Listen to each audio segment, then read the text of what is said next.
સુરતમાં હત્યા સહિતની ઘટનાઓ વધી રહી છે ત્યારે ડિંડોલીમાં મહાદેવનગર ખાતે હત્યાની ઘટના બની હતી, જેમાં થોડા દિવસ પહેલા જ નશા મુક્તિ કેન્દ્રથી આવેલા યુવાનની હત્યા કરાઈ હતી। સુરતમાં હત્યા સહિતની ઘટનાઓ બની રહી છે ત્યારે ડિંડોલી ખાતે યુવાનની હત્યા કરાઈ હતી।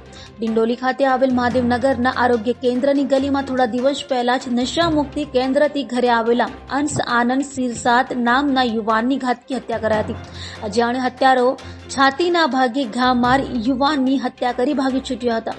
હાલ તો બનાવને જાણ થતા પોલીસ કાફલો સ્થળે દોડી ગયો હતો અને લાશનો કબજો લઈ હત્યારાઓને ઝડપી પાડવા ચક્રો ગતિમાન કર્યા છે। વધુમાં મૃતક 2 વર્ષથી બારડોલીના નશા મુક્તિ કેન્દ્રમાં હતો। ડિંડોલી પોલીસ સ્ટેશન વિસ્તારમાં મહાદેવનગર 2 સોસાયટીમાં એક હત્યાનો બનાવ બન્યો છે।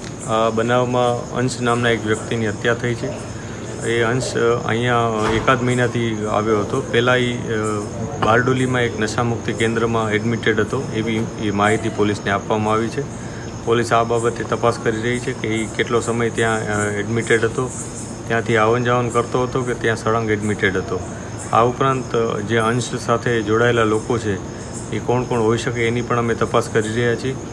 આ ઉપરાંત સીસીટીવી કેમેરા અને અન્ય જે ઇન્ફોર્મેશન હોય, ટેકનિકલ ઇન્ફોર્મેશન, તદુપરાંત અમે જે હ્યુમન રિસોર્સ અમારા હોય છે એના થકી અમે તપાસ કરી રહ્યા છીએ કે આમાં જે પણ સસ્પેક્ટ વ્યક્તિ હોય એની અમે આઈડેન્ટિફાઈ કરી અને પછી એની આગળની કાર્યવાહી કરવા પ્રયાસ કરી રહ્યા છીએ।